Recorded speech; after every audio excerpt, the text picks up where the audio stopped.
Hi, everybody. As Catherine said, my name is Josh Williams. I'm with Caterpillar Incorporated in the Peoria, Illinois area. That's where the world headquarters is at. Today I'm going to do a brief talk on developing subsystem designs from high-level product requirements. It's a bit of a vague title, but I'm going to kind of cover some of my experience working at Caterpillar, doing some development work on our large mining truck drivetrain system. To cover that, this is basically the agenda that I have for the day. So a bit of introduction and background about myself as well as Caterpillar and kind of the project that we're going to talk about. Cover briefly, at least what it seems like for a lot of large corporations, what the product development cycle is and kind of some of the motivation for this particular talk.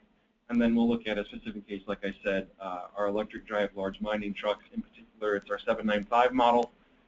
That situates itself kind of the next to largest size that Caterpillar sells. And in particular with the mining truck, we're going to look at some DC bus voltage regulation issues that we had initially on the machine itself quite a few years ago. And then we'll cover that. I've got some experimental results to go along with that, and then a summary as well. Again, my name is Josh Williams. I have a BS, MS, and PhD in electrical engineering from the University of Missouri-Rolla. It's no longer that. They changed the name a few years ago, and it's actually now Missouri University of Science and Technology. So been with Caterpillar for 11 years, essentially doing similar work those 11 years, and now currently an engineering specialist. As far as some of the backgrounds on my projects, primarily started to do inverter controls development. That includes both the D7E track type tractor as well as our 795 and 793 large mining trucks. After that, a few years ago, accepted a position as an engineering project team lead. That would be over the drivetrain and inverter control subsystems, and that currently now is for all of our electric drive large mining truck programs. Kind of the difference is I've gone from doing a lot of the work to managing the work and schedule and project budgets and priorities and interfacing with a lot of our other teams that we get to work with. As a company, for maybe those who aren't too familiar with Caterpillar, which seems like there's varied experience with who Caterpillar is or what they are. It's a worldwide company. Obviously, you probably mostly notice the large yellow construction equipment and mining equipment. They're also involved in energy and transportation, so we have locomotive applications that we now support and own that product. Maybe some of the more interesting things might be logistics, finance, and analytics. So because we ship stuff around the world and have a large network to do that, we do actually provide logistics support and help to other companies. Finance is included in that, so for people who are purchasing Caterpillar equipment, we do offer financing for that. Not only sell it to you, but also to loan you the money to do it. And then one of the more recent ones that kind of everybody seems to be getting into is analytics. And I think the other term is basically big data. So we're getting into that to try to use all of our machine data and all of our field data to kind of help dealers and owners, operators make better decisions about their fleet of vehicles. And then along with that kind of feeds into site integration. So mine sites, construction sites, what's the best way to use our equipment, what's the best way to arrange equipment, what to buy, what not to buy. So we're involved with that as well. So again, top three are kind of more, I guess, traditional, what you would think about Caterpillar, and then the bottom ones are kind of more the, I didn't know they really did that. So, as far as machine development, manufacturing, because Caterpillar is so large, it's basically a top-down integration. So CAT doesn't necessarily make as much of their parts as they used to, but still we have a lot of design control over our parts. And it really does kind of start with what do we think our customers want, what do we think our customers need, and then work down from there. So there's a lot of the term that sometimes people use as vertical integration. So that would be kind of we own from the top layer down to the bottom layer. So high-level design down to components.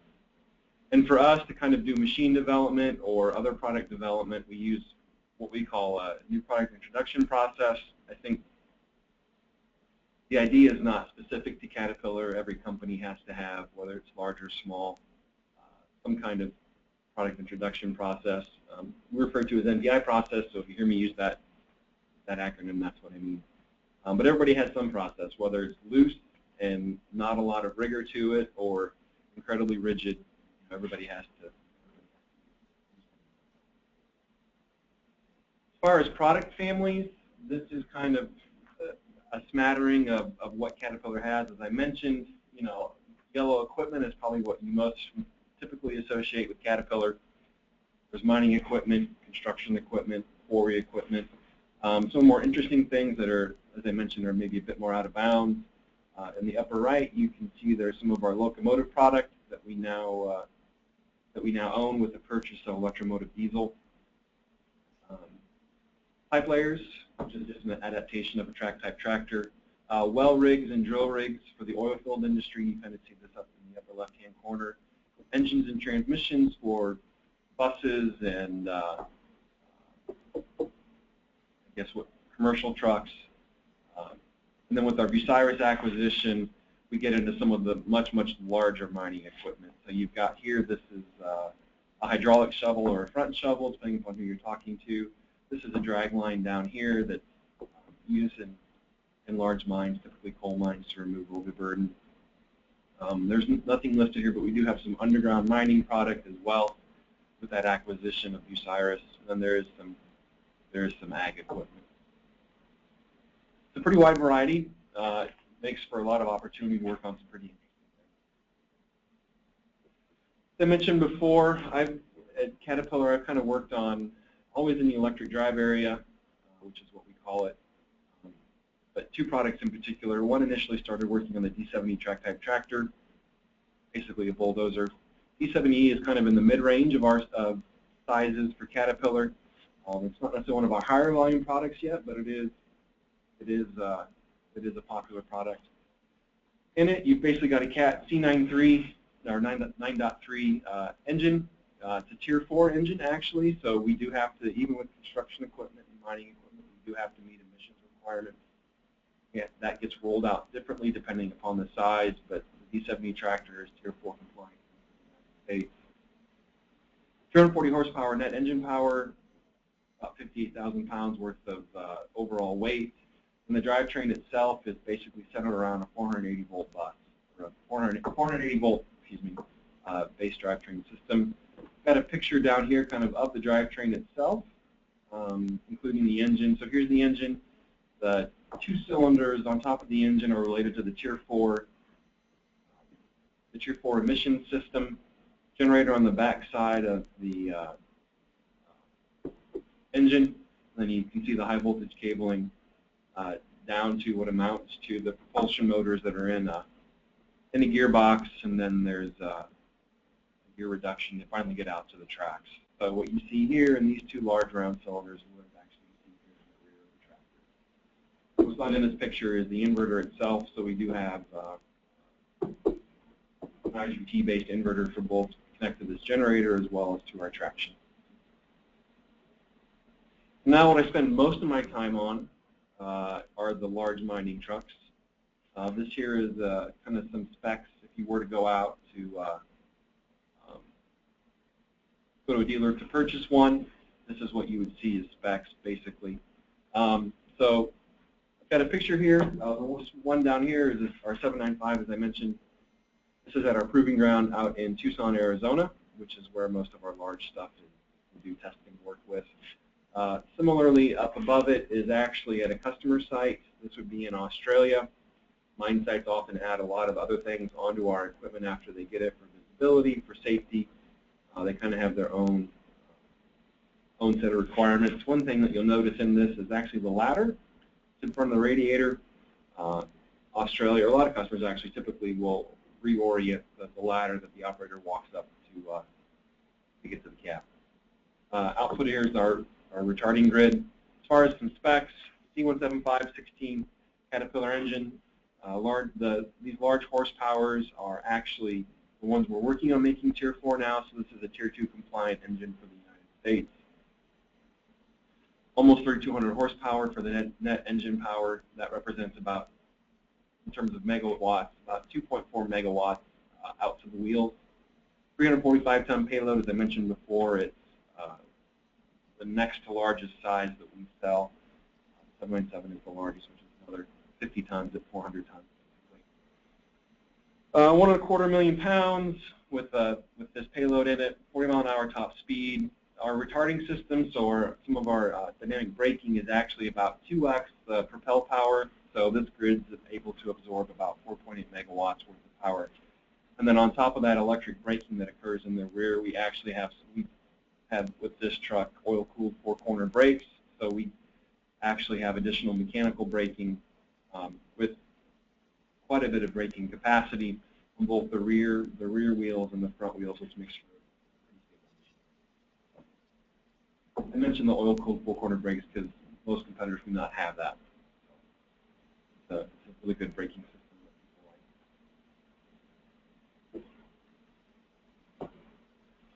So that's kind of introduction and background on myself and some of the projects that I've worked on. I'll kind of go through next a little bit about kind of our internal product development cycle that's kind of, I said, likely similar to other companies. And then we'll kind of cover the 795 again. So as far as product development flow, everybody, even if a company has none, they still have to do something to get this. So for us here, what I'm familiar with is kind of this flow. So Caterpillar likes to talk about things in layers, and I think that's kind of a good way to understand it. So at a large mining truck level or a track-type tractor level, marketing or other people will come up with what kind of product do we think our customer needs. So they'll spend time trying to define what product do we need or what do we need to work on to continue to sell into the marketplace and meet that demand. Well, eventually that product definition has to get distilled and propagated down to other layers, other groups. So oftentimes then they'll take that product definition and we'll kind of lump it into different systems, so kind of system A, system B, system C. For large mining trucks, that would be like we would have an engine, we have a drivetrain, there would be structures, there will be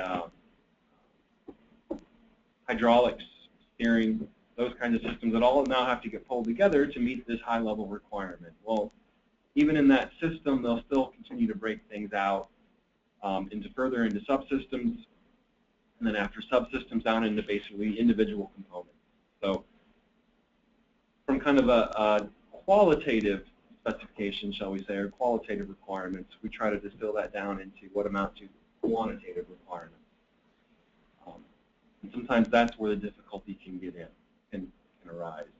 Because as engineers, what we really need to do is say, well, my component needs to meet, spec A, spec B, or spec C, these individual measurable quantities, and we don't always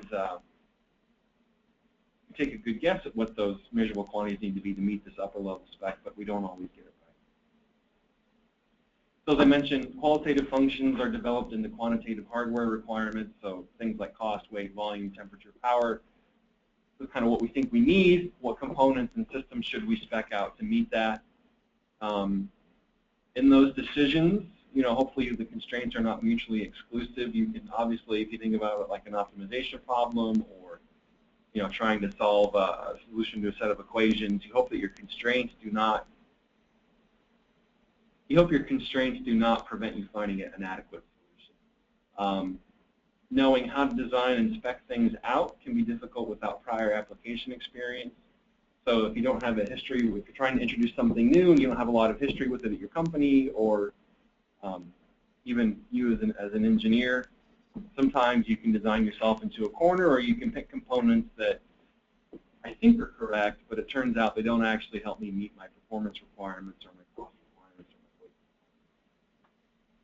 And oftentimes, at least has been my experience, is that as controls engineers, developing controls, working with the components that we're given, along with the system requirements, we oftentimes have to work around those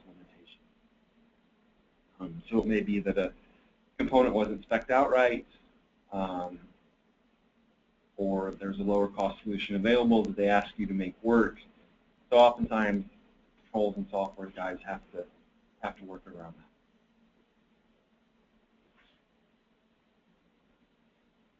As far as the overall AC drivetrain system for the trucks, I didn't really touch on it too much. But if you were to kind of go out to our specifications, you would see something similar to this.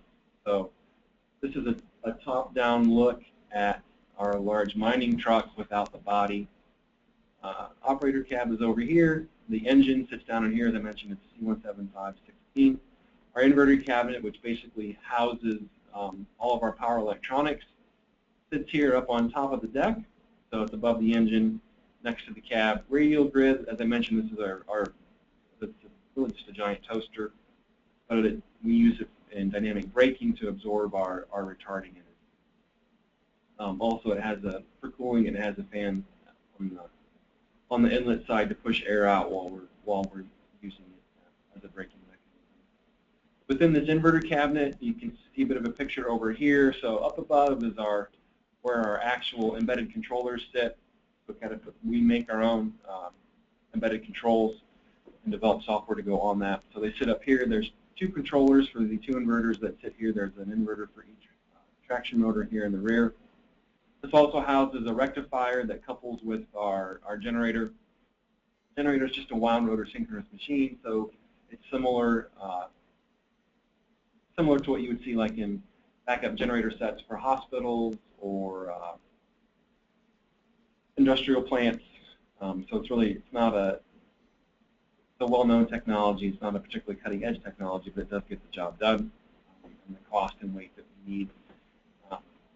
Again, this goes to a rectifier. One interesting thing about the generator that we chose to do that maybe you don't necessarily see on other equipment is that there's actually a main generator as well as a separate brushless exciter in this generator that we control.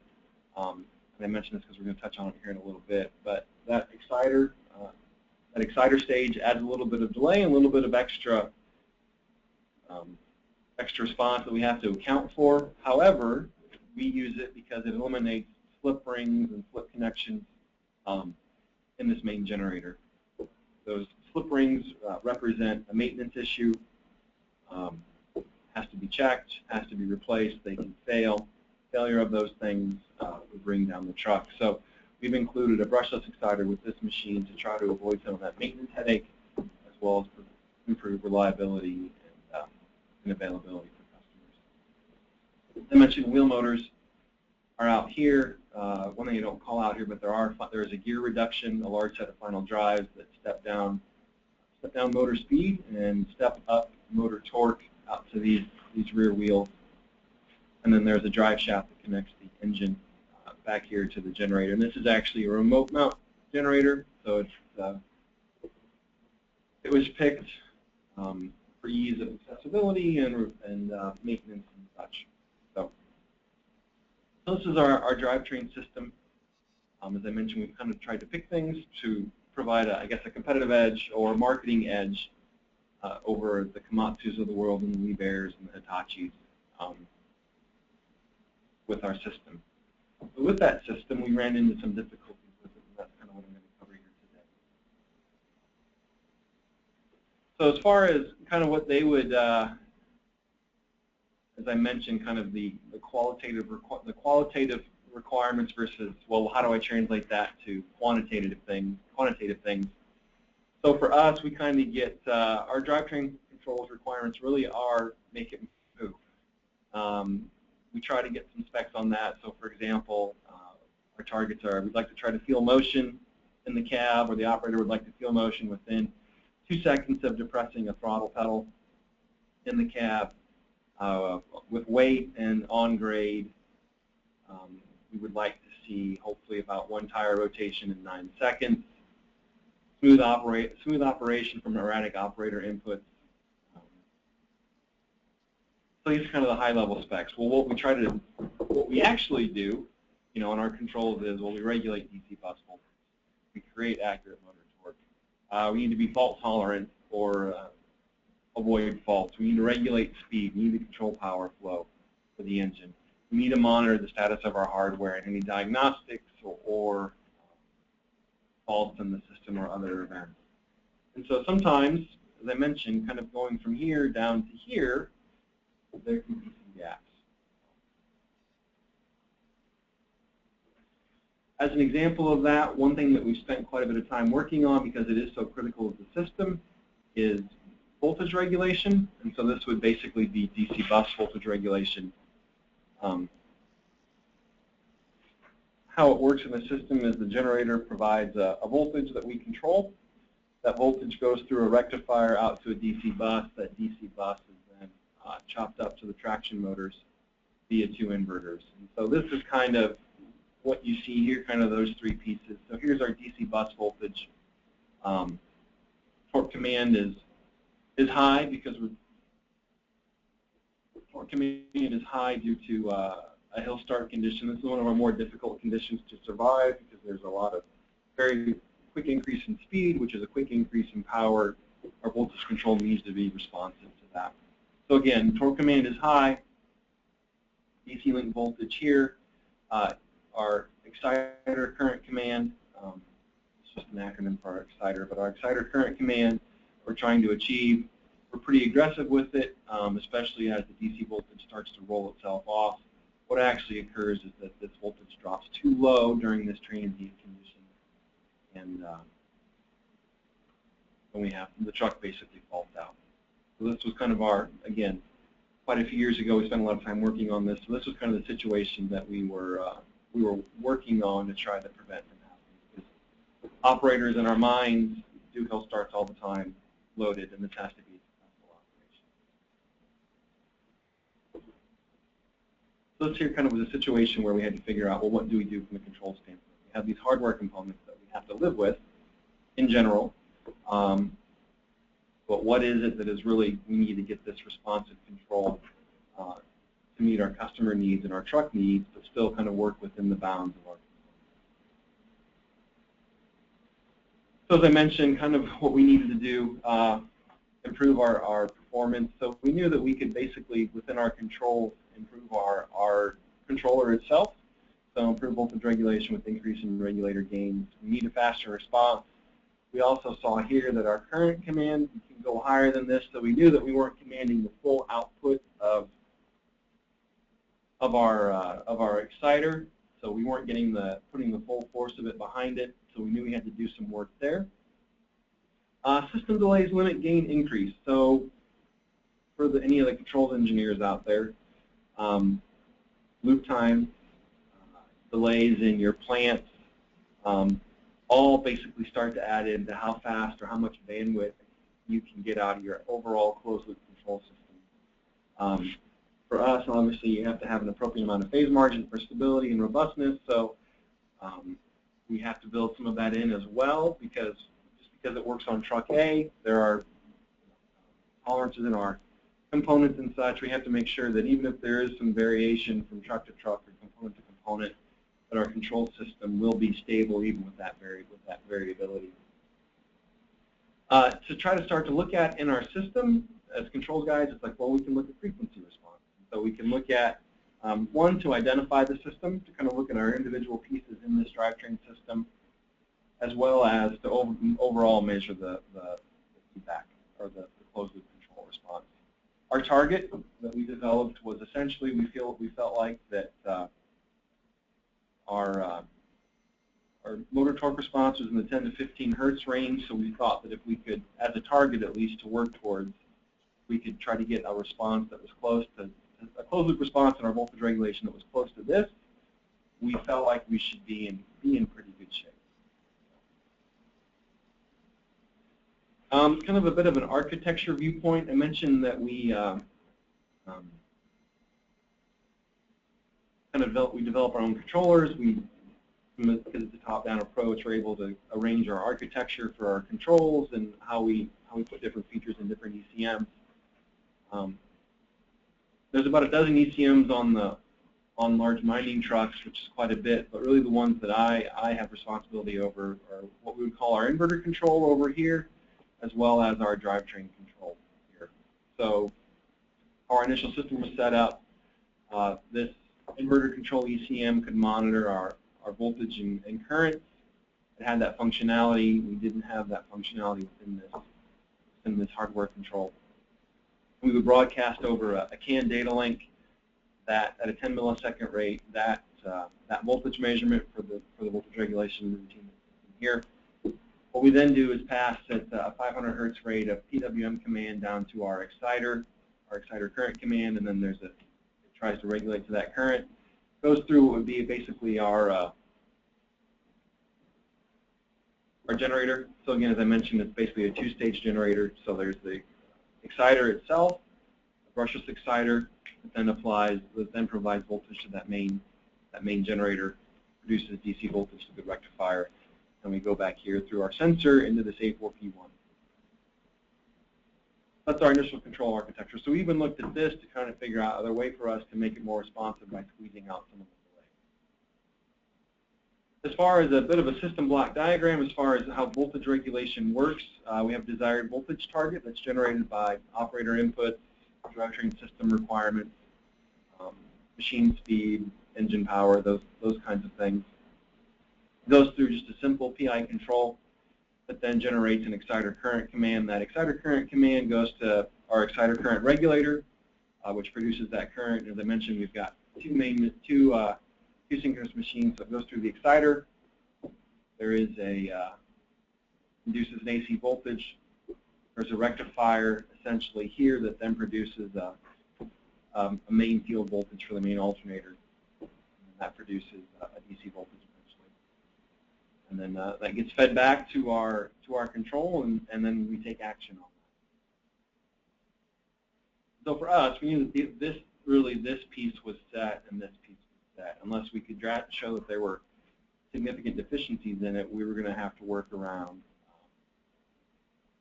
exciter current, or I'm sorry, the exciter design. So to do that, kind of look at, again, from control standpoint, you really think about frequency response. So we had some tools in our toolbox to actually take a separate box, in this case an XPC target box, basically a MATLAB MathWorks product that we can use to run code on it and then interface to our ECM. But essentially, we developed a tool to actually go out and measure frequency response. We were able to, with this, experimentally determine a transfer function. So you do that by essentially injecting a disturbance and measuring that disturbance.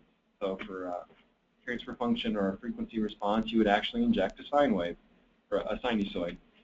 So that's what we did. Essentially what we would do is insert into our overall exciter current command sinusoidal disturbance, and then measure in various places what we were getting. So that included the output of this exciter current, which would give us this, this input, this output gives us this transfer function.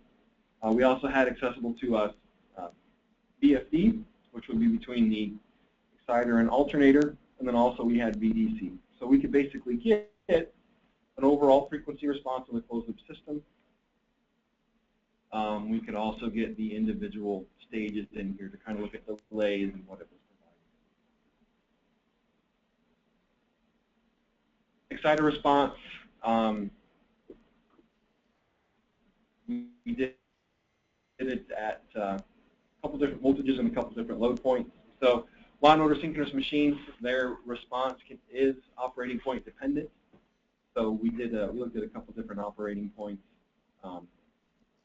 Again, just what you would see typically for a frequency response plot or a Bode plot. So gain versus frequency, as well as phase delay versus frequency.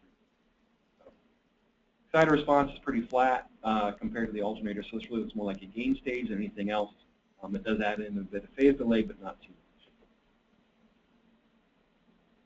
As far as alternator response, you see a much different thing. So it really looks more like an integrator at I think it's 20 dB per decade.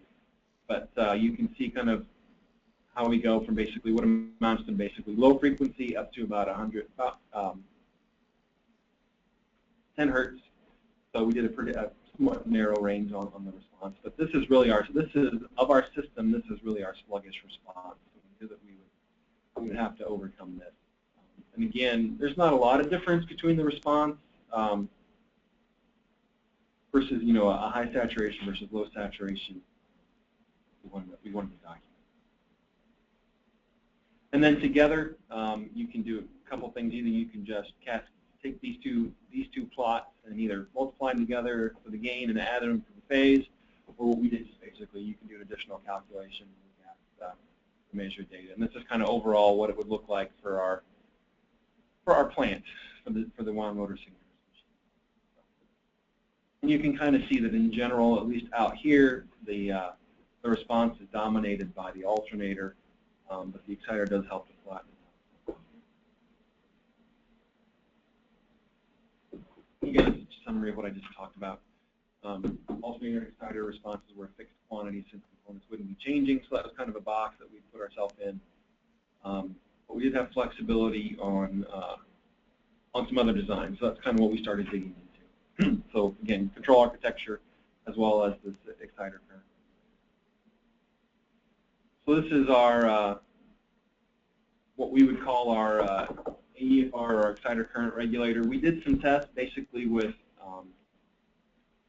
kind of the blue line is the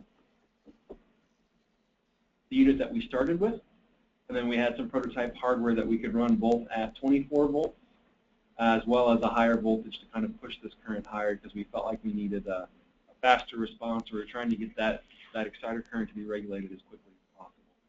And so there's a couple interesting things you can see in this plot. One, we carried it out to a higher frequency, so we went down from 0.1 hertz up to about 100 hertz because we knew that we wanted to kind of see the response out to an even higher point because we knew that we were going to be able to get that response out of it after some initial testing. What you see in the blue lines and the red lines is that out at about 100 hertz, at least in the gain plot, you start to actually see the effects of being able to regulate current at the output of this. So what we're measuring is a command in versus the measured value out, and we start to roll off in the blue and the red at 100 hertz. As far as providing essentially extra control effort, we actually, with the green line, we're able to push kind of how flat the gain is, i.e. it's a one-to-one situation out beyond this 10 hertz point even further. So, and then out here you start to see, well, we're really just limited by having this 100 volt input. As far as phase delay that it introduces, there's a couple things you see maybe you wouldn't quite expect. Is that down here in the low end, there is some deviation even between our prototype the hardware that we started with plus some initial prototypes. This is actually due to some input filtering that we had on the command. So the hardware, you obviously have to put some filtering in because you can't let all the noise through into your system. So this you'll see a bit of a response due to the input filtering. And then again, you start to see as we get to the higher frequencies, the 24 volt, the red and blue start to come together, which is just limitation of that voltage. And then the green line is just how it rolls off. So kind of just from this, what we saw or what we, I guess, expected, we also measured larger voltage supply improves our response for the current regulation, exciter current regulation. The higher we make it, the faster we can move, and then delays, it reduces those delays. So our production current regulator, larger overall phase delay, as I mentioned, it's due to filtering, PWM conditioning, test setup, etc. And it reduces that phase margin, and then our prototype hardware didn't have that in place. This is just kind of a rough idea to give people in the time domain. You can always translate frequency domain items to time domain items. So basically, this is what we kind of expected for a step response with varying degrees of voltage. This is kind of where we initially started, and we just went and took some looks at it up to 200 volts. And again, you can see the step response. As you increase voltage available to push that current, you get a sharper and sharper response. This is just kind of, again, as I mentioned, a look in time compared to the frequency response. And then if you kind of say, well, Josh, how much delay is appropriate? You know, what target should we have? Well, we kind of started to think about it in terms of what are the other system limitations that I have. So I may be able to have a lightning fast response in one of my controllers, but if I have a slow loop time or a slow update time, that doesn't really do me a lot of good. So we kind of to give people an idea, what we actually did is kind of express the rise time in terms of our control loops. And so we just kind of, seems like for us at least, that if we could get our response out of this current regulator within a control loop, so that our controls basically, once they command it, we get it. That was basically our target. And so that's kind of how we just settled on this 150 mark to push that current. Delays in our initial system, so we kind of would do a stack up. This is a pie chart that kind of shows it, to kind of give us an idea as to where we think that for components that we could change or items architecture that we had control over, what should we do? So you kind of can see here that one, measurement delay was a big deal. I mentioned that 10 millisecond CAN data link. That represents a significant delay. We've got a loop time over here. Again, that's about a 10 millisecond loop. And then there's some phase lag here that was due to the exciter hardware. So it's kind of helped us figure out what are the big buckets that we need to go after to work on it. So as I mentioned, we made some improvements based upon those buckets. One, even if it was small, we still went after it, just because we know we needed as much as we could get. So as I mentioned, we decided to provide more control effort in that exciter current regulator to push the current faster and harder. So our controls got it the moment, pretty close to the moment that we requested it. Measurement delays, if we could take that 10 millisecond out and get it down to a millisecond or something like that, we knew that we could pick up quite a bit in delay. Loop time as well for our controls, since we were getting a faster measurement, it made sense for us to try to jump through some hoops to squeeze down the control loop time. And then as well, the control to EFR command, or exciter current command, if we could get that faster, we would take it. So what did we get down as far as improvements? So our existing system is there on the left, kind of as added it up as far as phase delay, and then kind of what we were able to knock it down to. So we weren't able to do a whole lot. So measurement delay, you can see here in the blue buckets, we got down quite a bit. We just put in a PWM line to make that happen to get a fast transmission. So we were able to knock this delay down quite a bit. There are some small improvements here in this transmission frequency that we did for the exciter current command. Phase lag, we squeezed it down some just with this addition of the voltage. It's not really perfect, it's not an instant thing, but we did squeeze it down some, and then we were able to knock down our loop time some as well to jump through some hoops to get a faster loop time, which was kind of a big deal for us. Nobody really run a loop that fast in one of our embedded controllers, so we had to do some more to do that. So overall, we're able to shrink it by about 150 degrees worth of phase delay in that forward path. That enables us to basically use that to be more aggressive in our feedback path. Load steps, again, you can kind of look at this in two ways, one the frequency domain or as well as the time domain. This would be kind of our initial system. We would have just, exciter current is up here on the top, our command, and our measured value, and then kind of what the voltage response looks like down here as far as what this rise time back to here is. And then this is our system after we basically improved the delays, made it more responsive. You can see that there's a lower deviation in this voltage drop as well, some of the same time scale, by the way, as well as a much faster increase on our exciter current to actually make that happen.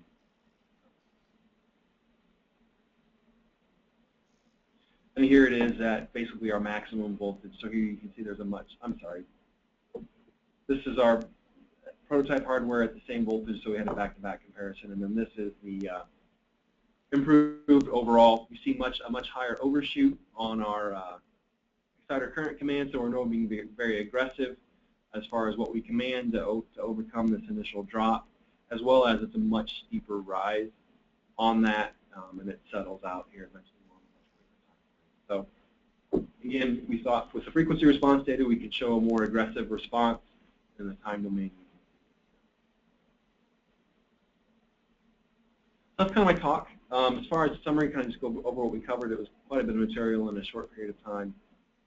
As engineers, we oftentimes have to try to figure out from a quantitative function or from a high-level function, what are the qualitative things that I need to be designing to. There's a lot of information that gets cascaded down from marketing or the initial product group down through all the various layers. For us, it's a lot of layers. For other companies, it may not be as large, so sometimes they can be more nimble and get a lot easier to be involved in all aspects of the design. You can sometimes get designed into a box. You know, you have these set of requirements that are mutually exclusive, so I have to use these components, but I can't meet my performance requirements. You know, what do I do? There's learning that occurs along the way in that process for engineers as well as the company to know what to do and what not to do down the road. And then as engineers, oftentimes there's experimental tools and simulations that can help us do our work and try to figure out with the components that I have, what are the knobs that I can turn, what do we really need to push designers to do for us to get better response or to meet our requirements, or what can we really do in software or other things to meet the product's needs. So, and again, that just goes to being able to develop the best system that a company sells. Kind of my talk. Appreciate everybody's time and attendance for this. I enjoyed putting it together. If there's anybody that has any questions, we can take that right now.